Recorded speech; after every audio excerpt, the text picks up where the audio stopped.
Dunkirk little ships are due to gather here. Some are expected in from Friday the 15th of May. The main commemorative program runs from Friday the 22nd to Monday the 25th. Selected vessels will be open for timed visits across the weekend. And along the quayside, 338 life-sized silhouettes will stand in remembrance of the men brought away in 1940. But before that weekend arrives, this is where the story begins. Not with the crossing. Not with the beaches. Not even with the order to evacuate. It begins with this harbour. At first glance, a harbour can seem like scenery. Stone. Water. Boats. Railings. Sky. But a harbour is never only scenery. It is a decision made in masonry. It is an answer to wind, tide, danger and distance. It tells you what a town had to survive, what it traded with, what it feared, and what it hoped for. And that is the first thing to understand about Ramsgate. The harbour you are looking at now was not simply built for pleasure. Long before the modern marina, long before the cafes and the walkers and the holiday photographs, this was a place shaped by the sea's bad temper and by England's need for refuge. Ramsgate began as a much smaller place than the town we know today.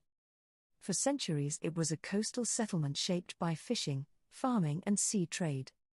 The sea was not a backdrop to life.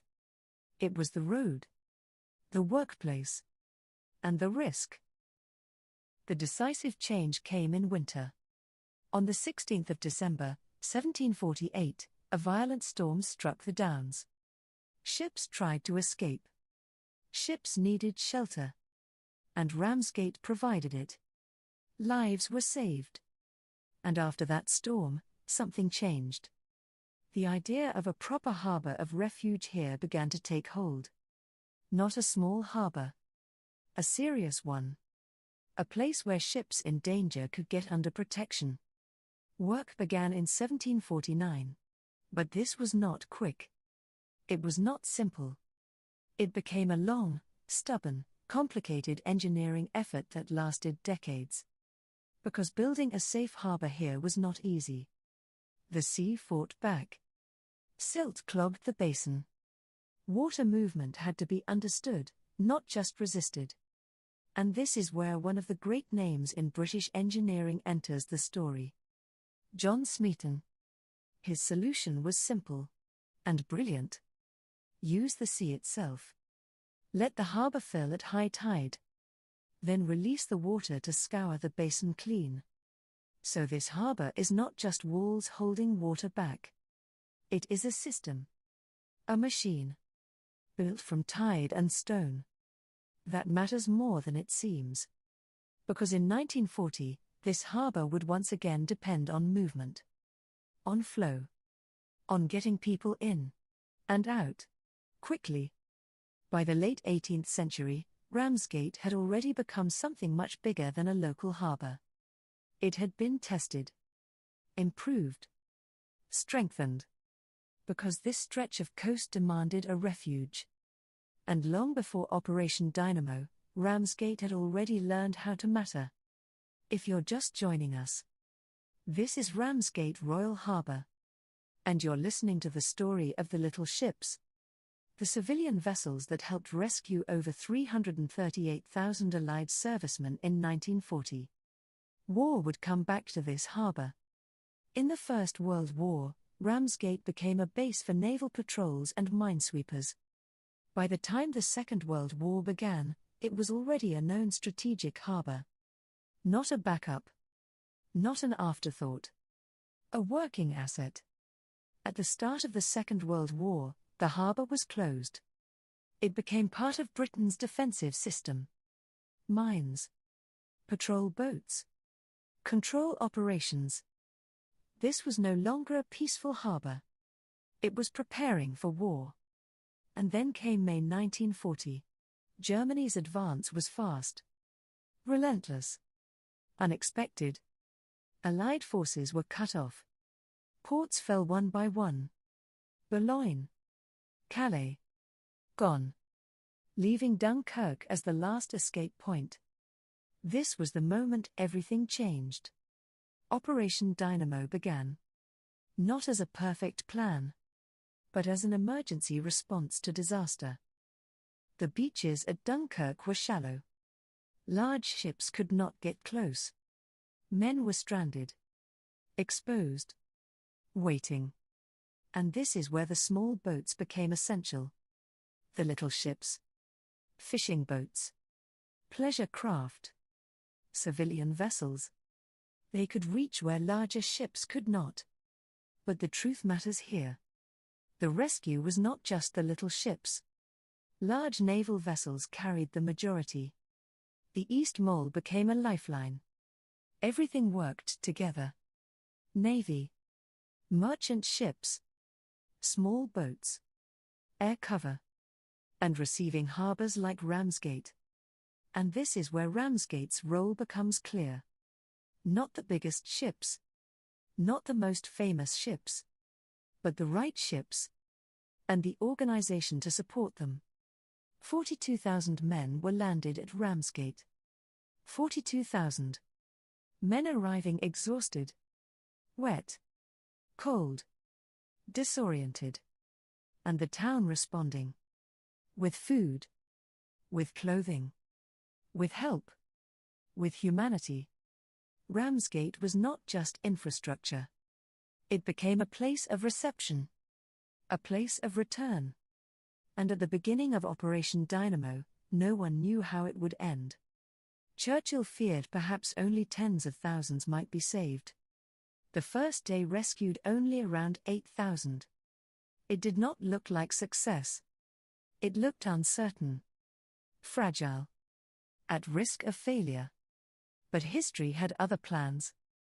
Look at the harbour now. Calm, quiet, almost still. But once you know this story, you see it differently. These walls, these piers, these waters, they were ready. Not by chance, but because they had been built, tested, and used for generations. If you're just joining us, this is Royal Harbour Live. And you are listening to the story of the little ships. You have been listening to part 1. When the little ships return here in May 2026, you are not just watching boats. You are watching history return to the harbour that helped bring them home. The boats are expected from the 15th of May. The main commemorative days run from the 22nd to the 25th. And the 338 silhouettes will stand here through to the 28th of June. Stay with Royal Harbour Live. Because up next, the story continues. Operation Dynamo begins. You are listening to Royal Harbour Live. This is Ramsgate Royal Harbour. And this is part 2 of our little ship's story. Operation Dynamo begins. By the end of May 1940, the situation in France had become desperate. The British Expeditionary Force, along with French and Belgian troops, had been forced back towards the coast. The roads were crowded. Communications were strained. Ports were falling. And the army was running out of space. Dunkirk became the last major route out. Not because it was safe. Not because it was ideal. But because it was still possible. Across the Channel, at Dover, planning had already begun. Vice Admiral Bertram Ramsay and his team understood that if the army was to be saved, it would have to be brought home by sea. The operation was given a code name. Operation Dynamo. It was not a perfect plan. It could not be. There was no time for perfection. It was an emergency answer to a collapsing battlefield. On the 26th of May, 1940, the order was given. The evacuation began. At first, expectations were low. Very low. There were fears that only tens of thousands might be brought home. Perhaps 20,000. Perhaps 30,000. Possibly 45,000 if everything went better than expected. Nobody knew that the final number would become 338,226 Allied servicemen. Nobody standing in Ramsgate, looking out across this water, could have known that. Nobody at Dover could have known it. Nobody waiting on the beaches at Dunkirk could have known it. At the beginning, there was only urgency and uncertainty. The first day was slow. Around 8,000 men were brought off. That may sound like a large number now. But against the scale of the army waiting on the coast, it was frighteningly small. The beaches were exposed. The harbour at Dunkirk had been damaged. The skies were dangerous. And the sea itself created a problem. Large ships could not simply come close to the beach and collect men. The water was too shallow. At low tide, the distance was even worse. Men had to wait. They had to form lines. They had to wade out. They had to climb aboard whatever could reach them. This is where the small boats became essential. Not because they could do everything. They could not. But because they could do something the larger ships could not do. They could get closer. They could move between beach and larger vessel. They could ferry men through shallow water. They could create a link. A fragile link. But a vital one. And that is where Ramsgate comes into the story again. Because Ramsgate's role was not simply to watch events unfold across the channel. Ramsgate became part of the machinery of rescue. Nearly 2,000 officers and men were brought into Ramsgate from other ports.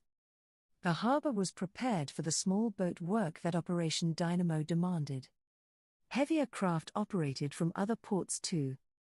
Dover, Folkestone, Margate.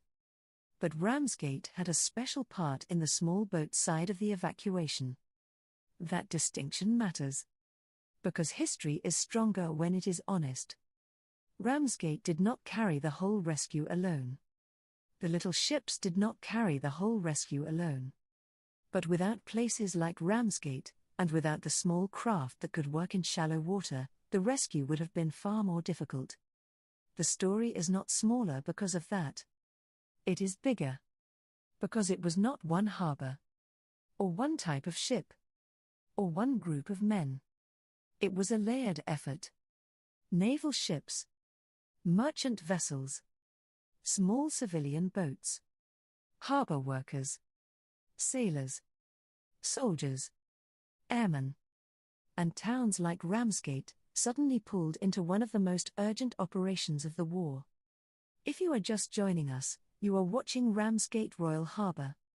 And you are listening to the story of the little ships. The harbour in front of you was one of the vital lifelines in the rescue from Dunkirk. Across the channel, the men waiting at Dunkirk were not waiting in comfort. They were exhausted. Many had been retreating for days. Some had little food. Some had little sleep. They were under threat from the air. They could hear explosions. They could see smoke. And they were looking towards the sea. The sea meant danger. But it also meant home. Imagine that. Behind you, the enemy advancing. Above you, aircraft. Around you, thousands of men. Ahead of you, water. And somewhere beyond that water, Britain. For many men, the journey home began with waiting. Waiting in line. Waiting for orders. Waiting for a ship. Waiting for darkness. Waiting for the next attack. The evacuation did not happen in one clean movement. It came in waves. Attempts. Failures. Adjustments. More ships. More boats. More urgency. At Dunkirk, the East Mole became one of the most important features of the entire operation. It was not designed as a passenger pier. But it became a lifeline.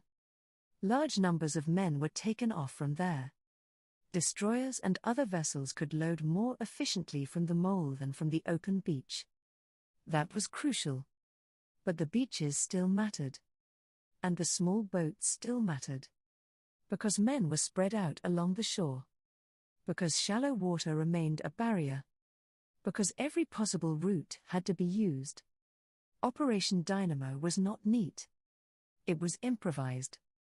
It was pressured. It was dangerous. And it was constantly changing. The little ships became part of that changing answer. Some were pleasure craft. Some were fishing vessels. Some were motor boats. Some were lifeboats. Some had civilian owners involved. Others were taken over and crewed by naval personnel. They were different sizes, different shapes, different levels of seaworthiness. But together, they became part of the story. And this is where the phrase little ships becomes so powerful. Because it sounds almost gentle, almost innocent. But what they were asked to do was anything but gentle. They crossed dangerous water. They worked under threat. They carried men who had been pushed to the edge of defeat. Some made repeated trips. Some were damaged. Some were lost. Some returned with men packed wherever they could fit. On decks. In cabins. In every available space. And when those men came back across the channel, places like Ramsgate had to receive them. Look again at the harbour. Imagine it not as it is now. Not calm. Not quiet. But busy. Urgent. Crowded. Boats arriving. Men coming ashore. People moving quickly. Orders being shouted. Volunteers helping. Food and clothing being gathered. The wounded needing care. The exhausted needing direction. This harbour became a place of arrival. A place where men who had expected capture, or worse, found themselves back on English soil. 42,000 men landed at Ramsgate during Operation Dynamo. 42,000. That number is almost too large to picture. So picture one man instead. Wet through. Cold. Hungry. Still trying to understand how he had made it back. Then picture another. And another. And another. Until the harbour becomes a river of returning men. Ramsgate did not just receive soldiers. It received shock. Relief. Fear. Exhaustion. And survival. This is the human part of the story. Not just ships. Not just numbers. People. The men on the beaches were people. The crews on the boats were people. The harbour workers were people.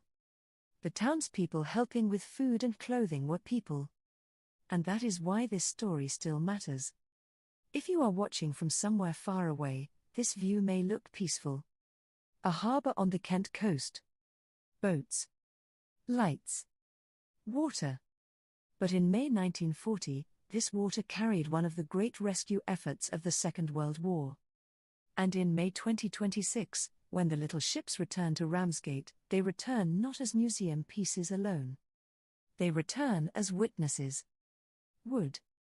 Steel. Engines. Ropes. Decks. All carrying memory.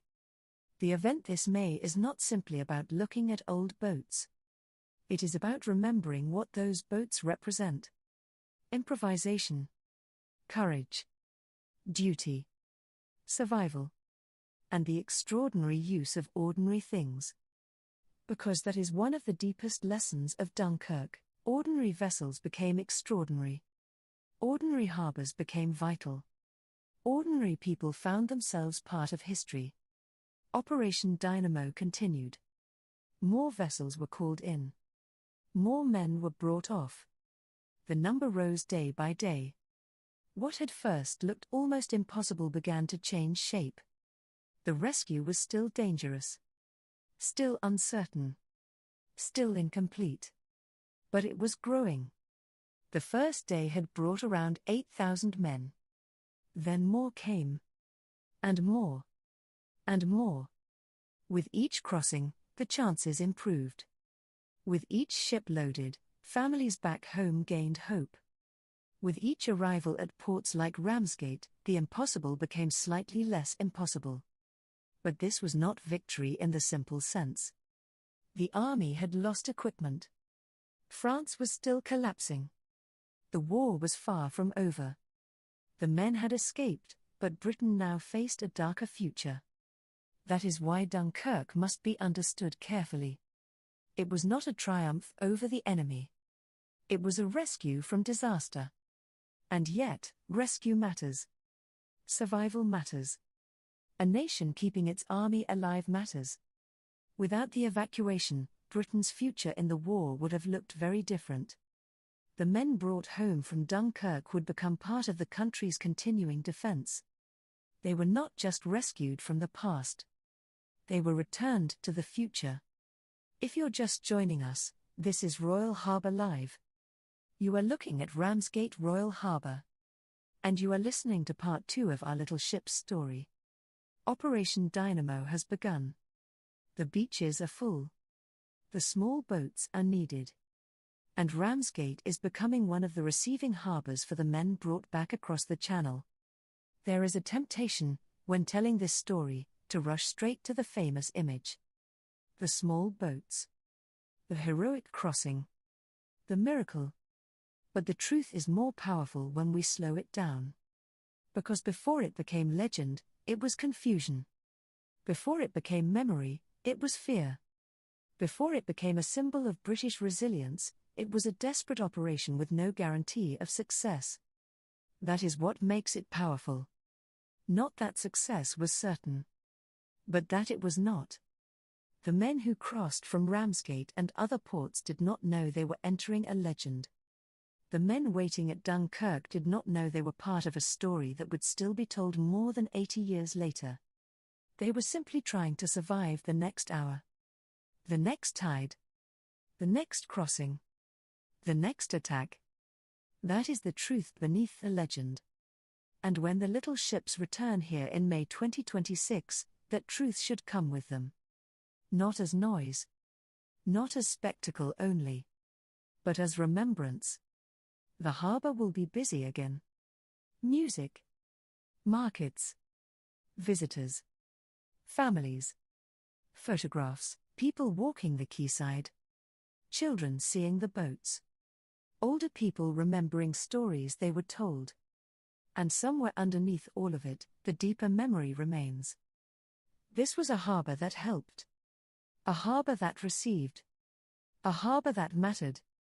As part 2 comes to a close, Operation Dynamo is no longer just a plan. It is moving. The ships are crossing. The boats are working. The beaches are waiting. And Ramsgate is no longer simply ready. Ramsgate is involved. In the next part of our story, we move closer to the little ships themselves. The vessels. The crews. The risks. The crossings. And the extraordinary effort that turned small boats into lasting symbols of courage. You have been listening to Royal Harbour Live. This is Ramsgate Royal Harbour. And this has been part 2 of our little ship's story. Stay with us.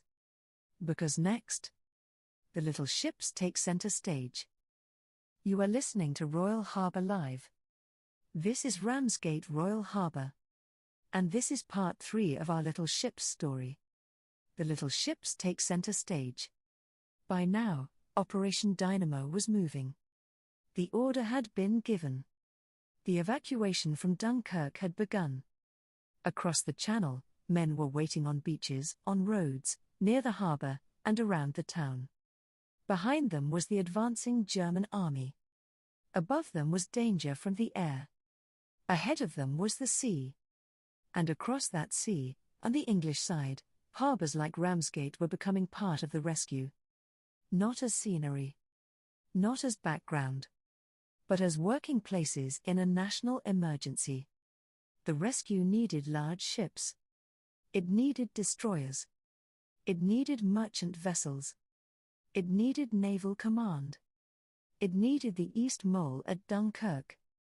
But it also needed something smaller. Something that could move where deeper ships could not. Something that could come close to the beaches.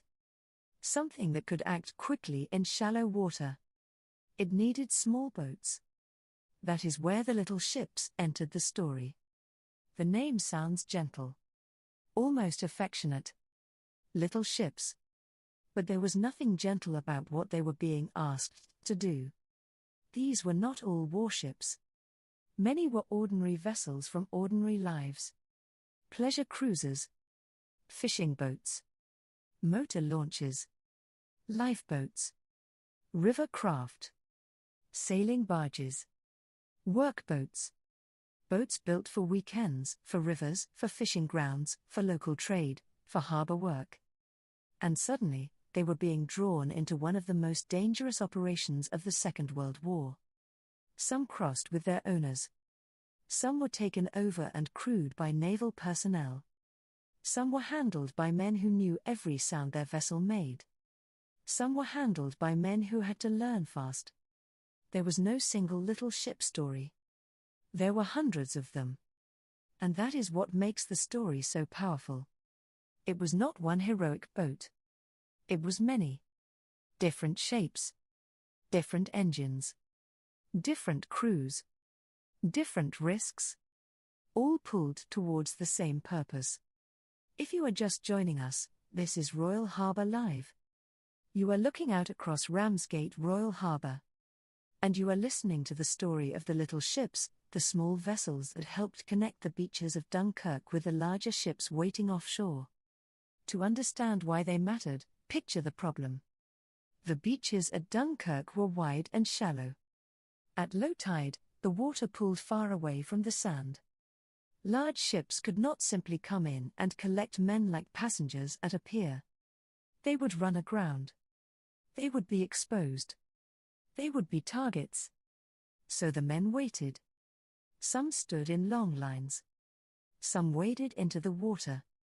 Some tried to reach boats under fire, and the small craft became a bridge. Not a bridge of stone. Not a bridge of steel. A moving bridge. A bridge made of hulls, engines, oars, ropes, courage, and timing. The little ships could move closer to the beach. They could take men off in smaller groups. They could ferry them out to larger vessels. And sometimes, they could carry men all the way back across the channel. That does not mean they did everything. They did not. The rescue depended heavily on larger naval and merchant vessels. The East Mole carried a huge part of the evacuation. But without the smaller boats, the shallow beaches would have been even more difficult. The little ships filled the gap. And sometimes, history turns on gaps. The gap between the beach and the ship. The gap between defeat and survival. The gap between being trapped and being brought home. That was the space the little ships entered. Imagine one of those vessels leaving the English coast. Perhaps from a harbour like this. Perhaps from another port. The crew knows the sea. But this is not an ordinary crossing. There is no pleasure in it. No holiday purpose. No calm destination. They are heading towards smoke. Towards noise. Towards a coastline under attack. The channel itself is not a small thing. Even in good weather, it demands respect. In wartime, it became something harsher. There were mines. There was aircraft attack. There was shellfire near the beaches. There was confusion. There was fatigue. There was the constant fear that a small vessel might not return. And yet they went. That is the heart of the little ship's story. Not that they were large. Not that they were powerful. But that they went. There is a kind of courage that looks grand from a distance. Flags. Uniforms. Ceremony. Music. But there is another kind of courage that looks like a small boat pointing its bow towards danger. That is what we are remembering. Across the water at Dunkirk, the men waiting to be rescued would have seen all kinds of vessels approaching. Some large. Some small. Some official-looking. Some almost unbelievable in that setting. Imagine standing on the beach. You are tired. You have been retreating. You do not know if the next attack is coming. You look out and see boats approaching. Not enough. Never enough. But something. something moving towards you instead of away. For a man on that beach, a small boat did not look small. It looked like a chance. One trip. One place aboard. One more step towards home. The work was repetitive. Dangerous. Physically exhausting. Load men. Move out. Transfer them. Return. Load again. Move again. Return again. Some boats became overloaded. Some were damaged. Some had engines fail. Some had to be abandoned. Some were lost. But the work continued. And here is something important. The story of the little ships is not just a story of vessels. It is a story of usefulness. A boat that had been used for leisure became useful. A harbour that had been built over centuries became useful. Local knowledge became useful. Seamanship became useful. Calm judgment became useful. In a crisis, usefulness becomes heroic. If you are watching the harbour now, you may see yachts, fishing boats, workboats, and marina lights. Most days, they are part of ordinary coastal life. But the story of Dunkirk asks us to imagine ordinary coastal life being suddenly called into something extraordinary. That is why this story still grips people. Because it suggests that history is not only made by governments and generals. Sometimes history reaches into ordinary places. A harbour. A boatyard. A marina. A fishing community. A riverside mooring. And it says, you are needed. Ramsgate understood that. This harbour had already known storms. It had known military movement. It had known naval work. It had known the practical demands of the sea. So when the evacuation demanded small boats and organization, Ramsgate was not starting from nothing. It had the shape of a place that could respond. And the response mattered. 42,000 men landed here at Ramsgate during Operation Dynamo. Think of the harbour receiving them. Not one dramatic arrival. But wave after wave. Men coming ashore. Some silent. Some dazed. Some relieved. Some injured. Some barely able to take in what had happened. Behind each number was a face. Behind each face, a life. A family. A fear. A future that might have ended on a beach in France. The little ships helped bring those futures back within reach. If you're just joining us, this is Royal Harbour Live in Ramsgate. You are listening to part 3 of our little ship's story. We have reached the moment where ordinary vessels become part of an extraordinary rescue. There is a phrase people often use about Dunkirk. The miracle of Dunkirk. It is understandable. The final number rescued was far beyond early expectations. But when we use the word miracle, we should be careful not to make the human effort disappear. Because men planned this. Men sailed this. Men loaded the vessels. Men repaired engines. Men signaled. Men waited. Men returned. Women and civilians helped receive, feed, clothe, and care for those who came back. If it was a miracle made of work. And the little ships were part of that work. Day after day, the evacuation grew. More ships. More small boats. More crossings. More men lifted from danger. The operation did not become safe. It became possible. That is the difference. And sometimes possible is enough. At Dunkirk, the small boats were used to move men from the beaches to larger ships offshore. Some made direct crossings. Others worked as ferries between sand and ship. Some were used again and again until they could do no more. They were small enough to reach places others could not. But being small also made them vulnerable. A small boat under aircraft attack has little protection. A small boat in rough water has little margin for error. A small boat overloaded with soldiers has little room for mistakes. Yet the crews kept working. There must have been moments when the noise was overwhelming. Engines, aircraft, shells, shouted orders, water against hulls, men calling out, metal striking wood. The confusion of many vessels trying to do urgent work in dangerous conditions. And still, through that confusion, the evacuation continued. This is one reason the little ships became symbols. They represent more than transport. They represent the moment when the scale of the crisis forced every available thing into service. Not perfect vessels. Available vessels.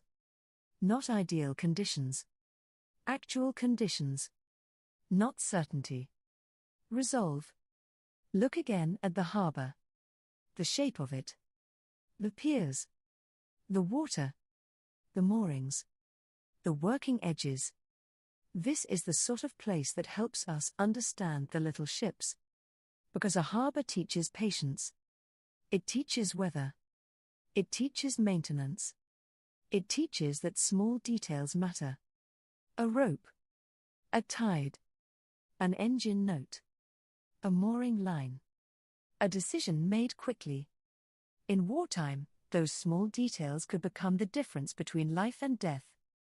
As the evacuation continued, Britain began to understand that something remarkable was happening. At first, the fear had been that only a small portion of the army might be saved. Then the numbers grew. Tens of thousands. Then more. Then more again. But for the men involved, it was never just a number. It was a crossing. A landing. A cup of tea. A blanket. A train. A message home. For many, Ramsgate was part of that first return to safety. Imagine arriving here after Dunkirk. The English coast beneath your feet again. The harbour around you. People helping. The war not over. Not even close. But for that moment, you were back. That is why remembrance matters. Not because the past is pretty, but because it was costly. In May 2026, when the little ships gather again in Ramsgate Royal Harbour, people will come to look at them. They will take photographs. They will admire the polished wood. The lines of the hulls. The flags. The history. But the deeper question is this: what did these boats once mean to the men who saw them coming? To us, they may look charming. To the men at Dunkirk, they may have looked like life. That is the bridge we need to cross in memory. From display to meaning. From event to understanding. From harbour view to human story. And that is what Royal Harbour Live can do. It can let people watch the harbour not just as a place of beauty, but as a place of memory. If you are watching from outside Ramsgate, this view is your connection. If you are local, this is your town's story. If you are visiting for the Little Ships weekend, this is your invitation to look deeper. The little ships did not act alone. But they gave the evacuation one of its most enduring images. Small boats moving towards danger. Small boats bringing men away. Small boats proving that size is not the same as significance. That is why they matter. That is why Ramsgate matters. And that is why the return of the little ships in May 2026 is more than a festival. It is a homecoming of memory. As Part 3 comes to a close, the little ships have taken their place in the rescue. The beaches are still dangerous. The larger ships are still essential. The East Mole is still carrying thousands. But the small boats have entered the story now. And once they enter, they are never forgotten. You have been listening to Royal Harbour Live. This is Ramsgate Royal Harbour. And this has been Part 3 of our little ship's story. Stay with us. Because next, we come home with the men who returned through Ramsgate. You are listening to Royal Harbour Live. This is Ramsgate Royal Harbour. And this is Part 4 of our little ship's story. Coming home through Ramsgate. By now, the little ships had entered the story. The small boats were working. The larger ships were still crossing. The East Mole at Dunkirk remained one of the vital routes out. And across the Channel, the evacuation continued under pressure. But every rescue has two sides. There is the leaving. And there is the arriving. For the men brought away from Dunkirk, escape did not end the moment they stepped onto a boat. They still had to cross the Channel. They still had to survive the sea.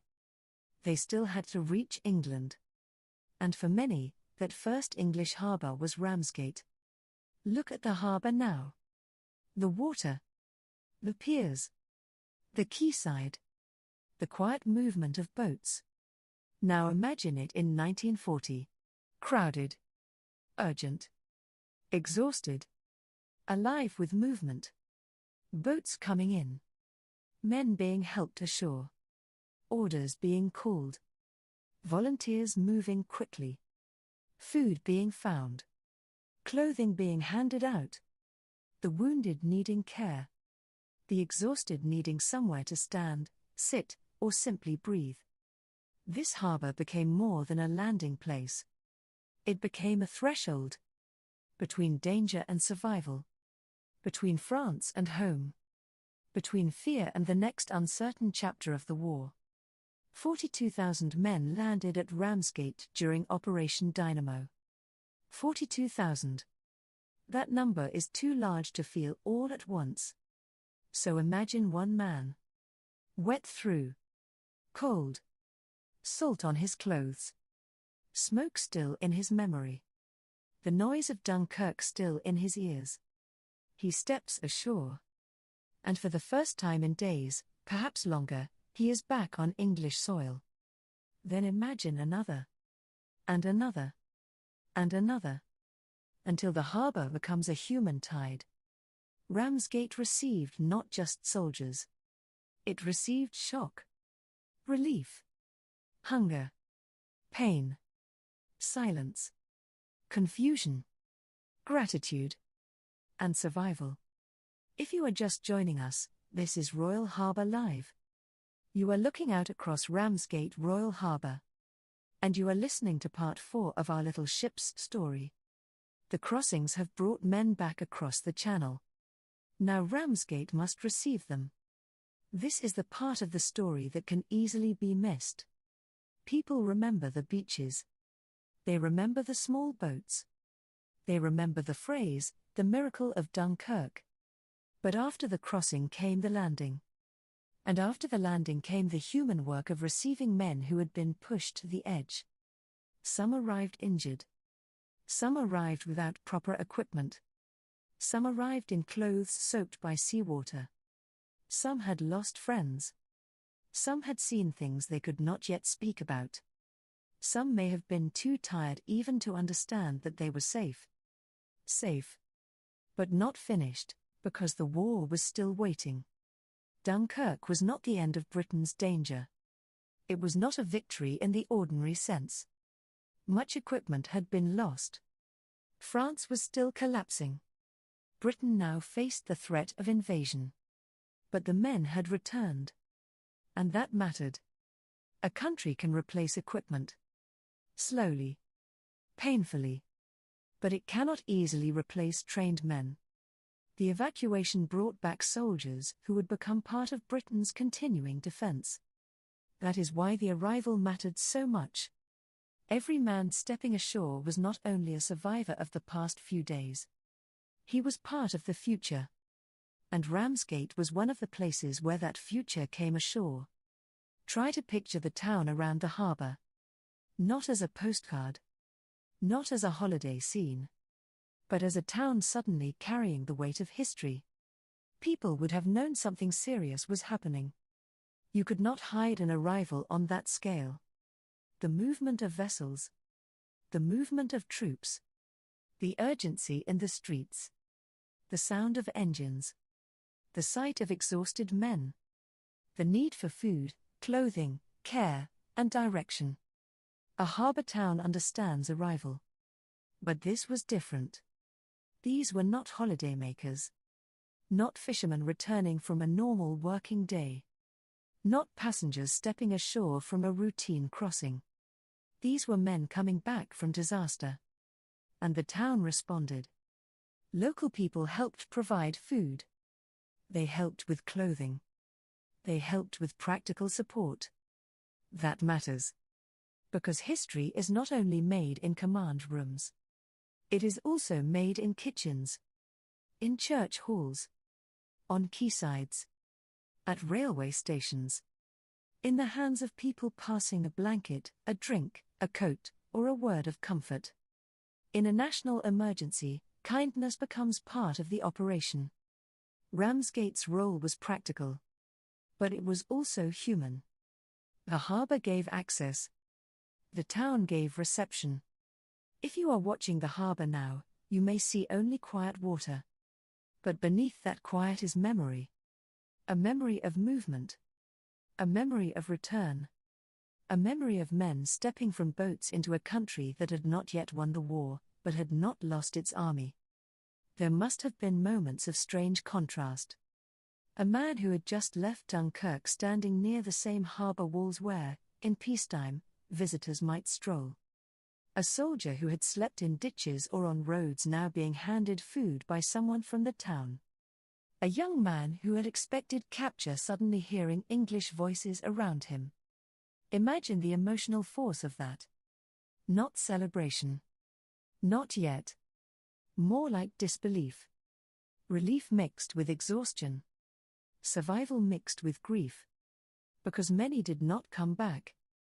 And those who did return often carried the weight of those who had not. The story of Ramsgate in Operation Dynamo is therefore not only about numbers. Though the numbers matter. 42,000 men landed here. 80,000 in the Isle of Thanet. 338,226 Allied servicemen evacuated in total. But numbers are only the frame. The true picture is human. A man helped ashore. A sailor still alert after too little sleep. A volunteer handing out clothing. A harbour worker keeping movement flowing. A wounded soldier being moved away from the quay. A train waiting to take men onward. A town absorbing the shock of war arriving directly at its edge. If you're just joining us, this is Ramsgate Royal Harbour. You are listening to part 4 of our little ship's story. We are remembering not only the crossing from Dunkirk, but the arrival home through harbours like this one. The journey did not end at the water's edge. After landing, men had to be moved inland. They needed rest. They needed medical attention. They needed reorganization. They needed to be counted, directed, and sent onward. The evacuation was not tidy. It could not be. It was too large. Too urgent. Too improvised. But it worked. Not perfectly. Not without loss. But enough to change the course of what followed. And that is why Ramsgate's reception matters. Because a rescue does not only need boats. It needs places to land. It needs people ready to receive. It needs systems that can absorb shock. It needs towns that can become temporary gateways between war and home. Ramsgate became one of those gateways. Look again at the harbour. The boats today may sit quietly. The gulls may call. The tide may move gently against the wall. But in 1940 this same harbour carried a different sound. Engines. Footsteps.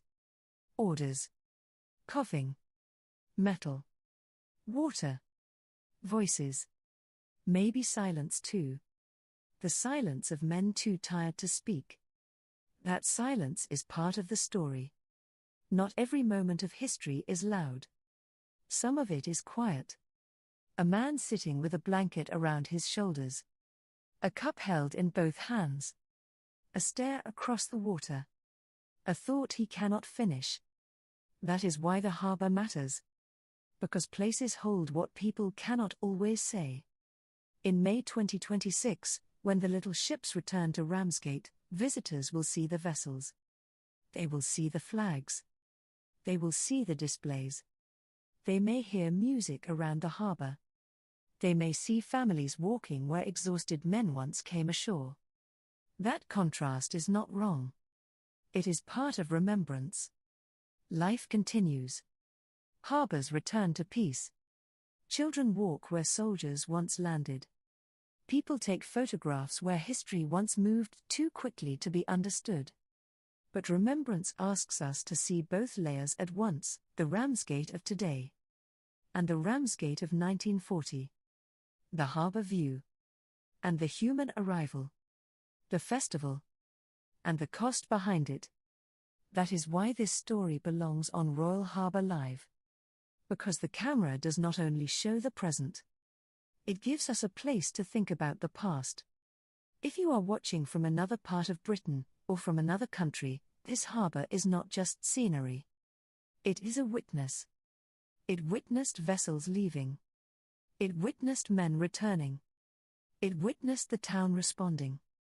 It witnessed exhaustion, fear, relief, and survival.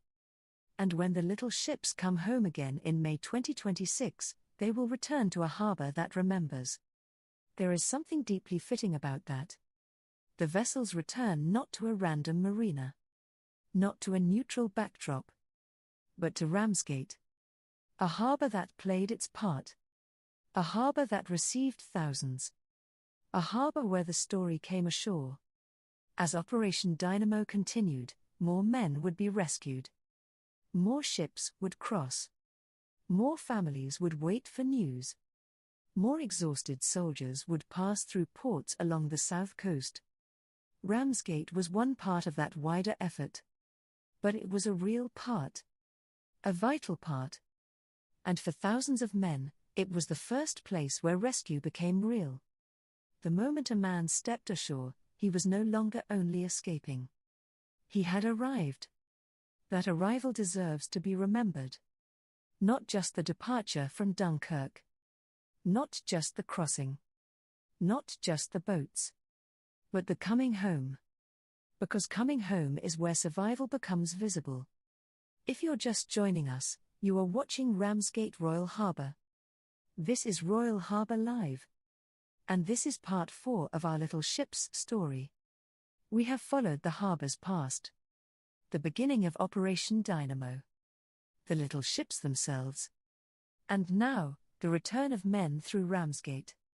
Part 4 is about the human landing. The moment when the sea journey ended, and the next chapter began. For some, that next chapter meant rest. For others, hospital. For many, reorganization and return to duty. For the country, it meant something larger. Britain had been shaken. But it had not lost its army. That fact changed everything. The evacuation did not end the danger. But it preserved the possibility of continuing the fight. And in that possibility, Ramsgate had a place. The harbour helped. The town helped. The people helped. And thousands came home through this water. When you look at the harbour now, let that stay with you. Not as a slogan. Not as exaggeration. But as memory. This was a place where rescue became arrival. You have been listening to Royal Harbour Live. This is Ramsgate Royal Harbour. And this has been part 4 of our little ship's story. Stay with us. Because next, we look at the legacy of Dunkirk, Ramsgate, and the little ships returning home in 2026. You are listening to Royal Harbour Live. This is Ramsgate Royal Harbour. And this is part 5 of our little ship's story. Memory returning home. By June 1940, Operation Dynamo was over. Against expectations, 338,226 Allied servicemen had been evacuated from Dunkirk. The beaches had emptied. The crossings had slowed. The boats had returned. And across the south coast of England, the harbours that had carried the operation began to fall quiet again. But history does not leave places so easily. Long after the noise fades, places remember. And Ramsgate remembers. Look at the harbour now. The calm water. The stone walls. The boats resting against their moorings. Visitors walking the quayside. Gulls turning in the wind above the marina. At first glance, it can seem peaceful. Almost timeless. But history sits here quietly. Not loudly. Not theatrically. Quietly. Because this harbour once stood inside one of the great emergencies of the Second World War. For a few extraordinary days in 1940, Ramsgate became part of something much larger than itself. A working harbour on the Kent coast became one of the vital lifelines in the evacuation from Dunkirk. Men left from here. Men returned through here. Small boats worked from here. And 42,000 servicemen came ashore here during Operation Dynamo. That fact remains part of the harbour, whether spoken or not. If you are just joining us, this is Royal Harbour Live. You are looking out across Ramsgate Royal Harbour. And you are listening to the final chapter of our little ship's story. A story not only about war, but about memory. One of the remarkable things about Dunkirk is the way it survived in public memory. Not simply as a military operation, but as a national story. A story repeated across generations. Retold in books, films, conversations, school lessons, family memories. And harbour towns like Ramsgate became part of that memory too. But memory can sometimes smooth away complexity. It can turn difficult events into neat symbols. That is why remembering carefully matters. The evacuation was not simple. It was not tidy. It was not guaranteed to succeed. The men waiting on the beaches were in real danger. Ships were attacked. Boats were lost. The larger naval and merchant vessels carried much of the burden. The East Mole became essential. And the little ships became part of a much wider effort involving sailors, soldiers, harbour workers, volunteers, civilians, planners, engineers, and receiving towns. That fuller truth does not weaken the story. It strengthens it. Because it reminds us that survival often depends on many different people doing necessary work at the same time, and Ramsgate was one of the places where that work became visible. The harbour did not become famous because it sought attention. It became important because geography, engineering, seamanship, and circumstance placed it inside history at exactly the moment it was needed. That is often how history works. Not through destiny. Through readiness. A harbour built over generations suddenly becoming essential. Ordinary vessels suddenly becoming extraordinary. Ordinary people suddenly carrying historic responsibility. That is one reason the little ships still matter. They represent the moment when everyday life was pulled into national survival. Pleasure craft. Fishing boats. Motor launches. Workboats. Vessels built for ordinary purposes suddenly crossing towards danger because the moment demanded it. And the harbours that supported them became part of that same transformation.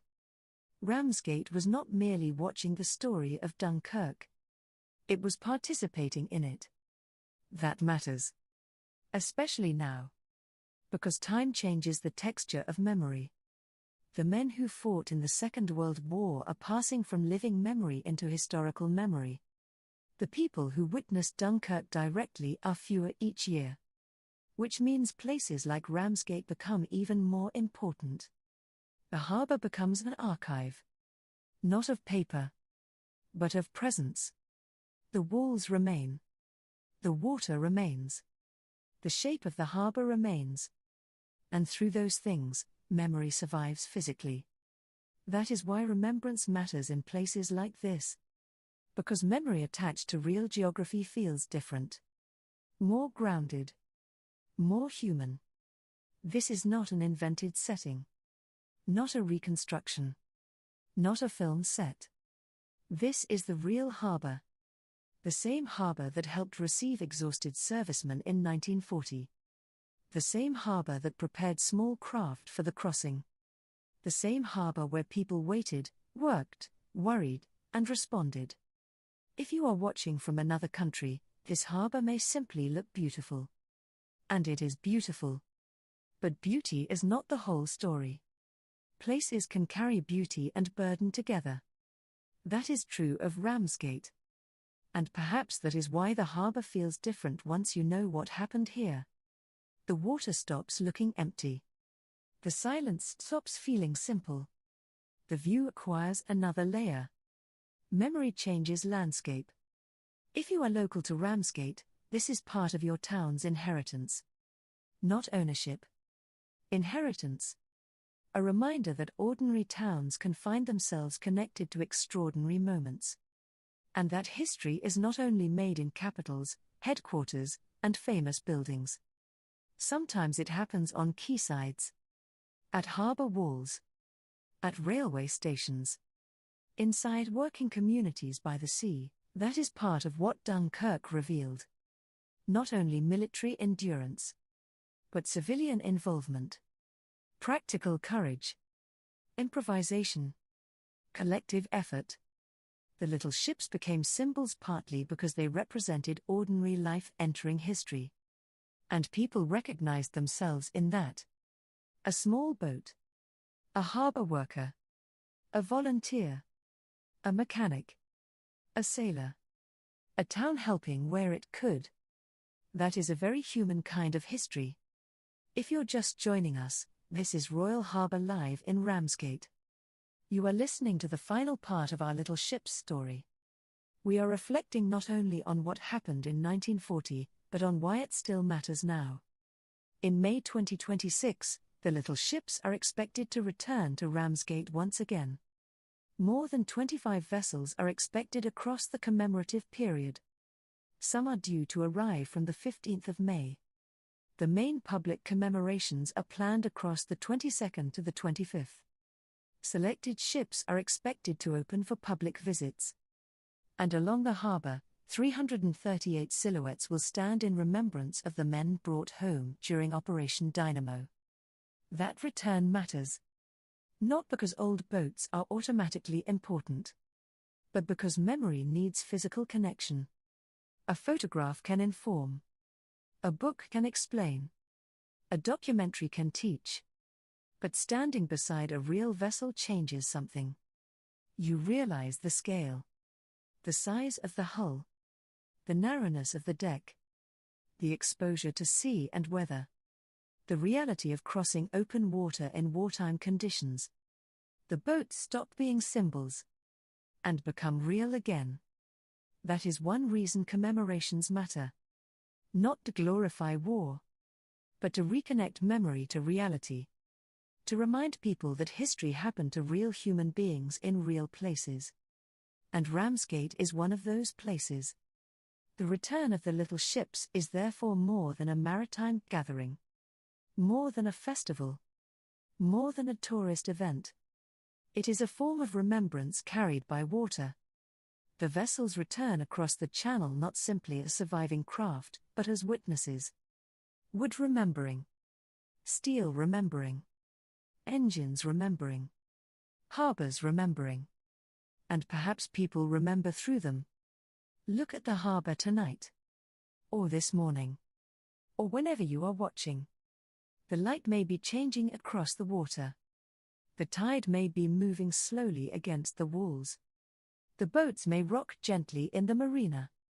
It can feel very far from war. And that is good. Harbours should know peace. But peace becomes more meaningful when we understand what came before it. That is one of the deepest lessons of Dunkirk. Not triumph. Not glory. But endurance. Survival. Continuation. Britain did not win the war at Dunkirk, but it survived the moment when defeat seemed dangerously close. And survival created the possibility of everything that followed. That possibility crossed this water too. Through Ramsgate. Through Dover. Through the small boats. Through the larger ships. Through the East Mole. Through exhaustion, uncertainty, and determination. The story belongs to all of them together. That is why accuracy matters. Because truth honors people properly. Exaggeration can make history louder, but honesty makes it stronger. And the true story of Ramsgate is already powerful enough. A harbour shaped over centuries. A harbour built for refuge. A harbour drawn repeatedly into national events. A harbour that became one of the lifelines in Operation Dynamo. A harbour that received thousands of returning servicemen. And a harbour that still remembers. That is enough. More than enough.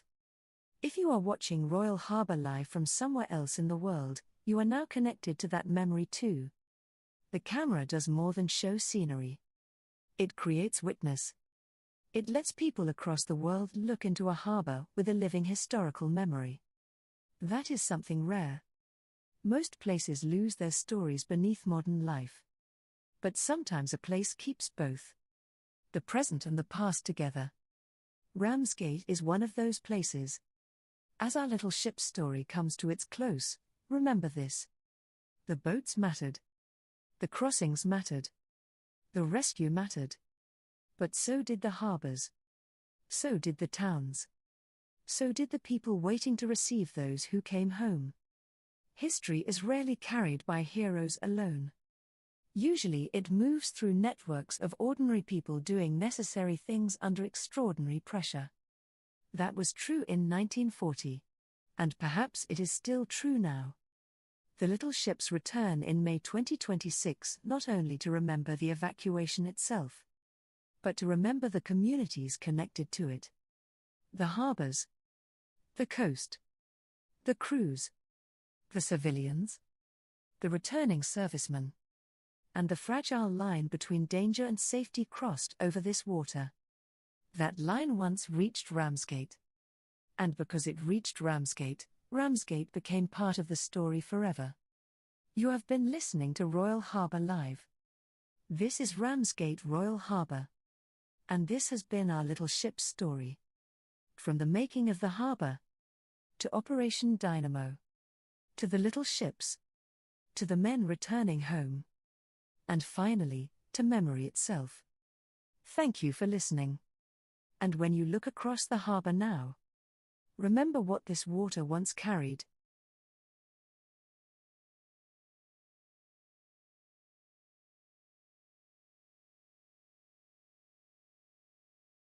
You're listening to Royal Harbour Live.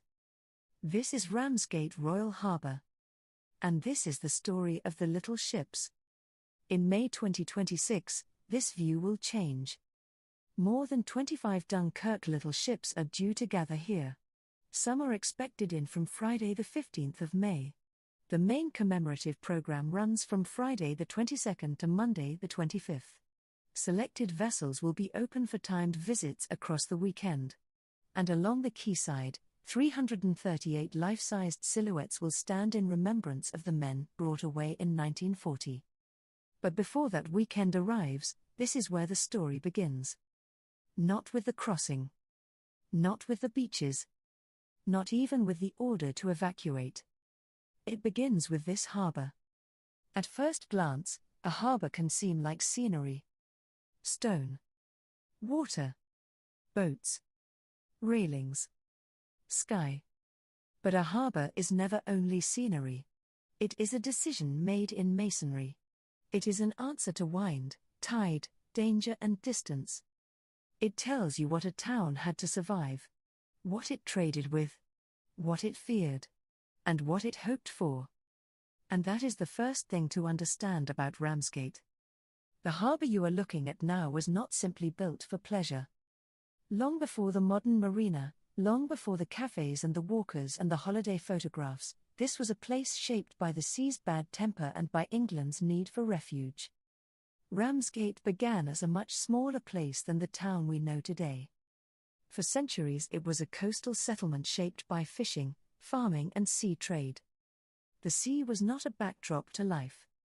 It was the road, the workplace, and the risk. The decisive change came in winter. On the 16th of December, 1748, a violent storm struck the Downs.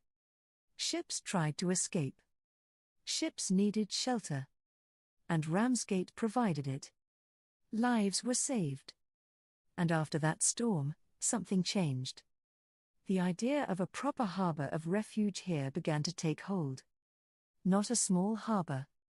A serious one. A place where ships in danger could get under protection. Work began in 1749. But this was not quick. It was not simple. It became a long, stubborn, complicated engineering effort that lasted decades. Because building a safe harbour here was not easy. The sea fought back. Silt clogged the basin. Water movement had to be understood, not just resisted. And this is where one of the great names in British engineering enters the story. John Smeaton. His solution was simple. And brilliant. Use the sea itself. Let the harbour fill at high tide. Then release the water to scour the basin clean. So this harbour is not just walls holding water back. It is a system. A machine. Built from tide and stone. That matters more than it seems. Because in 1940, this harbour would once again depend on movement. On flow. On getting people in. And out. Quickly. By the late 18th century, Ramsgate had already become something much bigger than a local harbour. It had been tested. Improved. Strengthened. Because this stretch of coast demanded a refuge. And long before Operation Dynamo, Ramsgate had already learned how to matter. If you're just joining us, this is Ramsgate Royal Harbour. And you're listening to the story of the little ships. The civilian vessels that helped rescue over 338,000 Allied servicemen in 1940. War would come back to this harbour. In the First World War, Ramsgate became a base for naval patrols and minesweepers. By the time the Second World War began, it was already a known strategic harbour. Not a backup. Not an afterthought. A working asset. At the start of the Second World War, the harbour was closed. It became part of Britain's defensive system. Mines. Patrol boats. Control operations. This was no longer a peaceful harbour. It was preparing for war. And then came May 1940. Germany's advance was fast. Relentless. Unexpected. Allied forces were cut off. Ports fell one by one. Boulogne. Calais. Gone. Leaving Dunkirk as the last escape point. This was the moment everything changed. Operation Dynamo began. Not as a perfect plan, but as an emergency response to disaster. The beaches at Dunkirk were shallow. Large ships could not get close. Men were stranded. Exposed. Waiting. And this is where the small boats became essential. The little ships. Fishing boats. Pleasure craft. Civilian vessels. They could reach where larger ships could not. But the truth matters here. The rescue was not just the little ships. Large naval vessels carried the majority. The East Mole became a lifeline. Everything worked together. Navy. Merchant ships. Small boats. Air cover. And receiving harbours like Ramsgate. And this is where Ramsgate's role becomes clear. Not the biggest ships. Not the most famous ships. But the right ships.